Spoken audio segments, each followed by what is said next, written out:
আসসালামু আলাইকুম। আজকে সম্ভাবনার আমাদের দ্বিতীয় পর্ব অর্থাৎ 2 নম্বর ক্লাস। আজকে আমরা জানবো কিভাবে নমুনা ক্ষেত্র তৈরি করে। আজকে আমাদের টপিক হচ্ছে নমুনা ক্ষেত্র তৈরি করা। নমুনা ক্ষেত্র তৈরি। তাহলে আমরা নমুনা ক্ষেত্র তৈরিটা কিভাবে দেখতে পারি। একবার হচ্ছে যে বললো যে দুইটি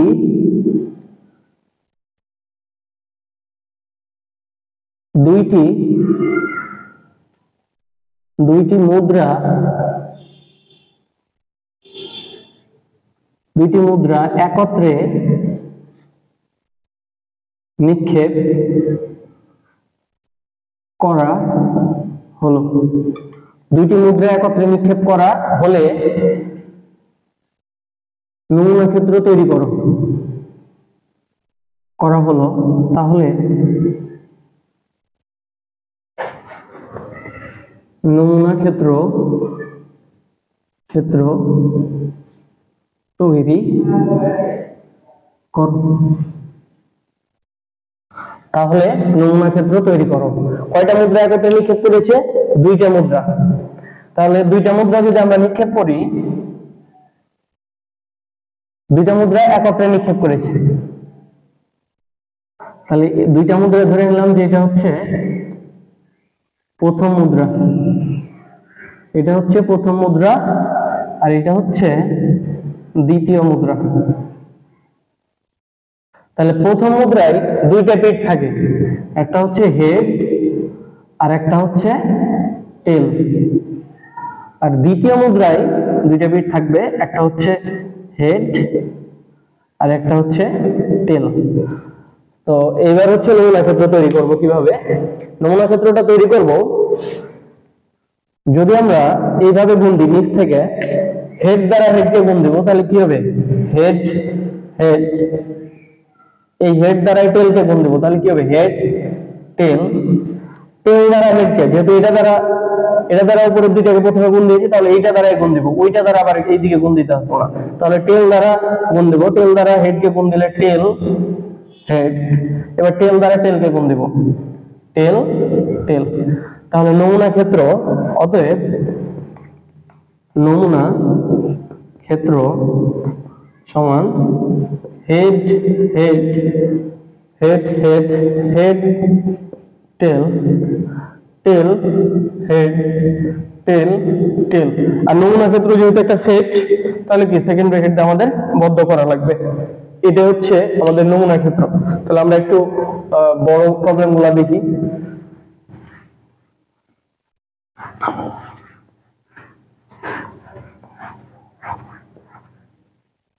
বলছে যে একটি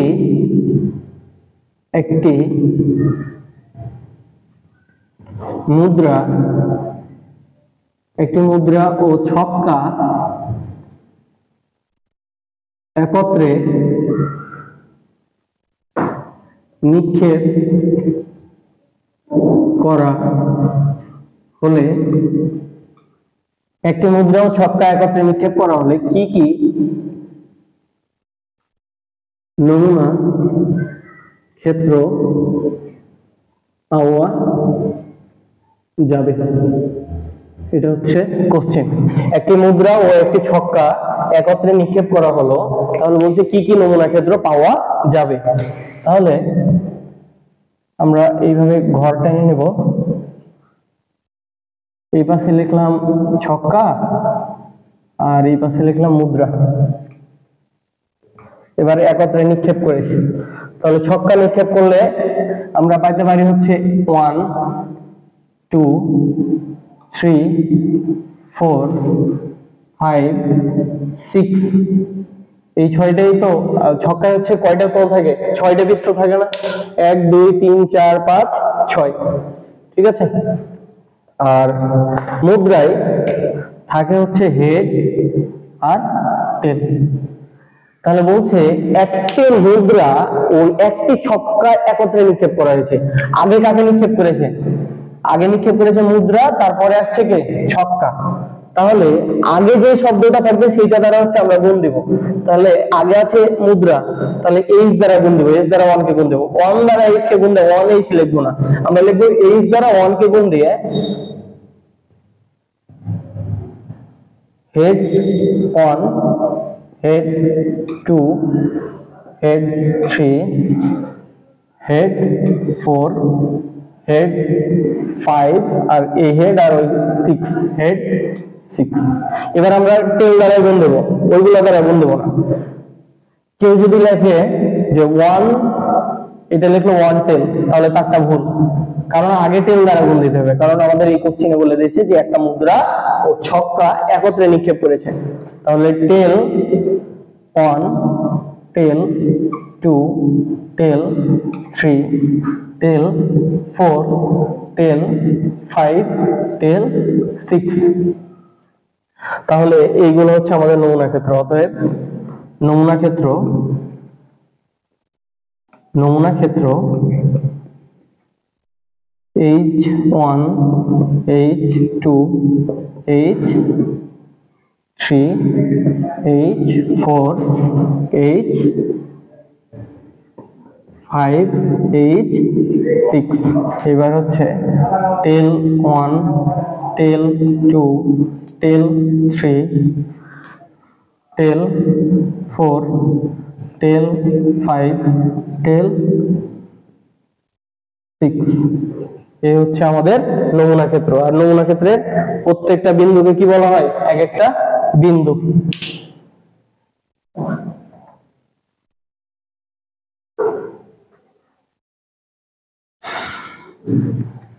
এবার আমরা দেখব যে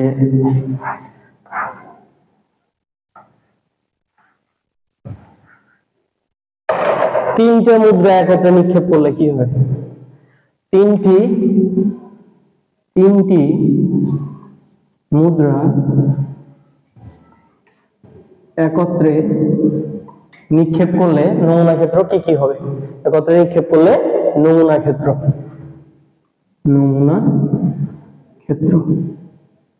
তাহলে আমরা তিনটি মুদ্রার বেলায় তো জানি না, আমরা একটা একটা করে মুদ্রা নিক্ষেপের বেলায় জানি যে এটা আমরা জানি। দেখো, প্রথম মুদ্রা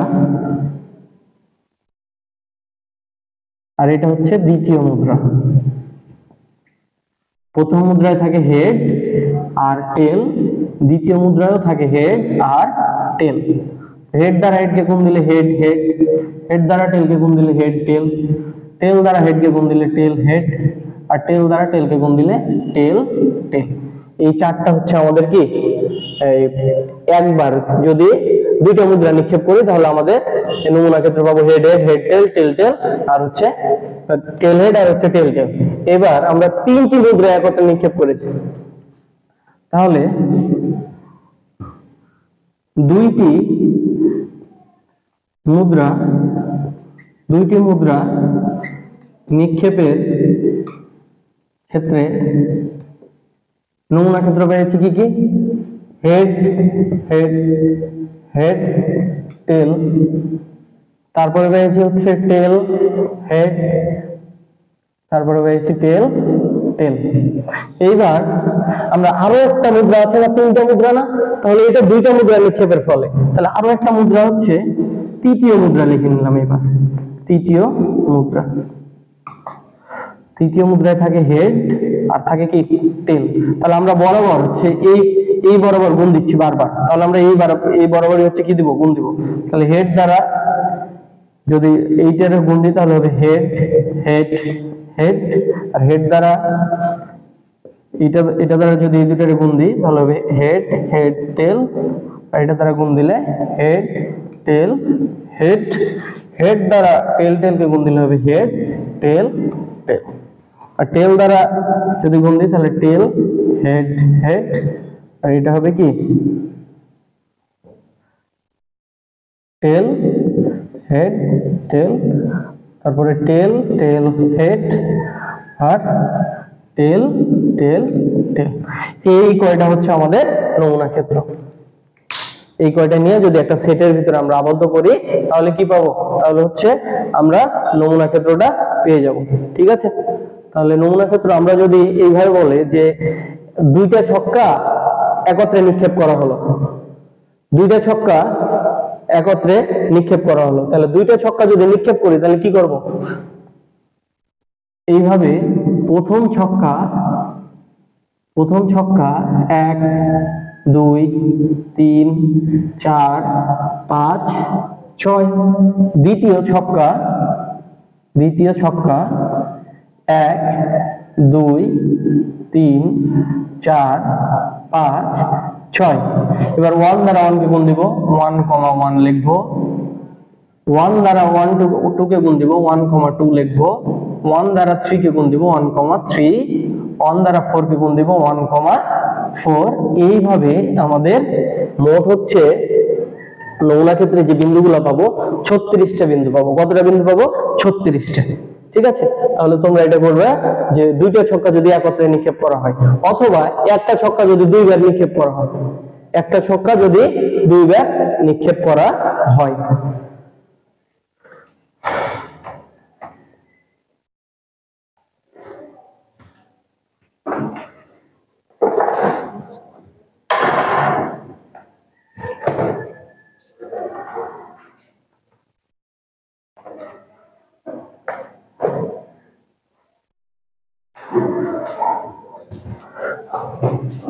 আচ্ছা সরি, আর একটু হচ্ছে আমাদের আরেকটা জিনিস জানবো এই ভিডিওতে।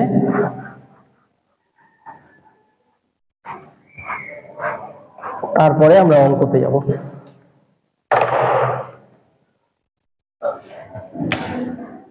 নমুনা ক্ষেত্রের সংখ্যা সমান হচ্ছে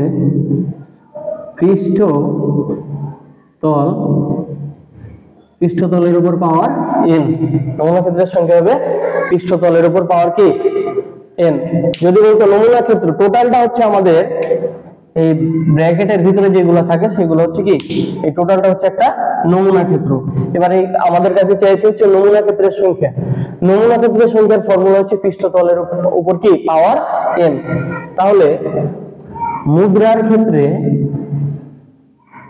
ক্ষেত্রে আমি যদি বলি যে পৃষ্ঠতল হচ্ছে কয়টা তল থাকবে, সাপোজ মুদ্রার ক্ষেত্রে পৃষ্ঠতল কয়টা? দুইটা, হেড আর টেল। ছক্কার ক্ষেত্রে পৃষ্ঠতল কয়টা? 6টা। আর n হচ্ছে কতবার নিক্ষেপ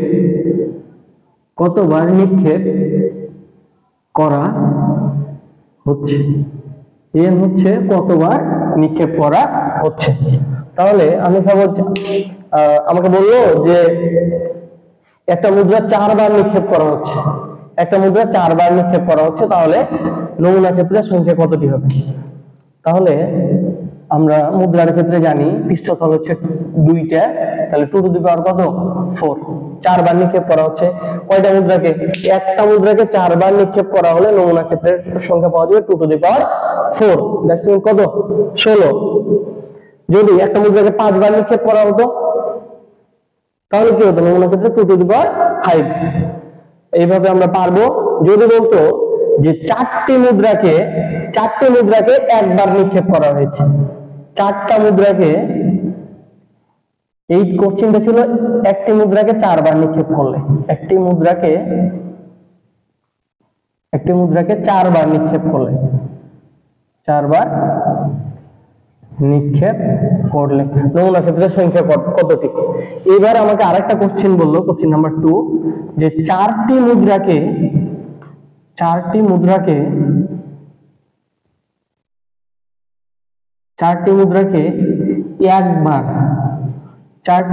একবার নিক্ষেপ করা হলো। 4টি মুদ্রাকে একবার নিক্ষেপ করা হলো, তাহলে নমুনা ক্ষেত্রের সংখ্যা কতটি? 4টা মুদ্রাকে কয়বার? একবার নিক্ষেপ করেছে। তাহলে 4টা মুদ্রা আছে, মুদ্রা আমি ধরে নিলাম যে মুদ্রা 1, মুদ্রা 2, মুদ্রা 3 আর হচ্ছে মুদ্রা 4। তাহলে 4টা মুদ্রাকে একবার করে নিক্ষেপ করেছে, এটাকে একবার নিক্ষেপ করেছে, এটাকে একবার নিক্ষেপ করেছে, এটাকে একবার নিক্ষেপ করেছে, এটাকে একবার নিক্ষেপ করেছে। তাহলে আমরা দেখব 2 to the power n, n এর মান কত, এখানে একবার নিক্ষেপ করেছে, তাহলে কত 2 টু দি পাওয়ার 1, তাহলে 2। এটাকে একবার নিক্ষেপ করেছে,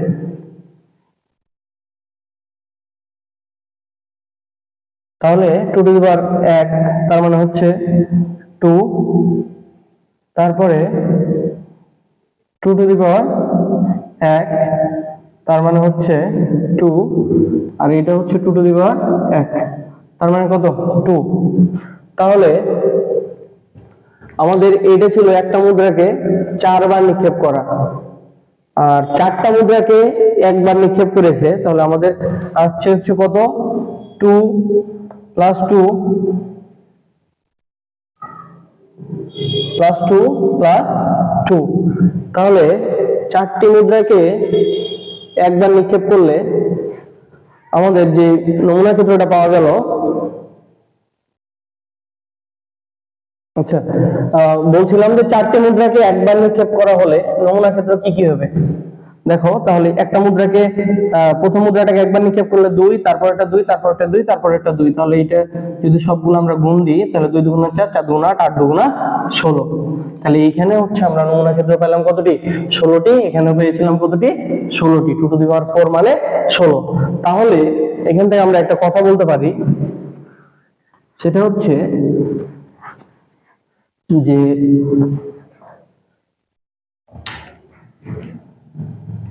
একটি খুবই গুরুত্বপূর্ণ একটা কথা বলবো, একটি মুদ্রাকে n বার অথবা nটি মুদ্রাকে একবার, একটি মুদ্রাকে n বার অথবা nটি মুদ্রাকে একবার নিক্ষেপ করা, একই কথা। ঠিক আছে, তাহলে আজকে আমরা এই ভিডিওতে হচ্ছে নমুনা ক্ষেত্র তৈরি করা দেখলাম। আজকে এই পর্যন্ত। আসসালামু আলাইকুম।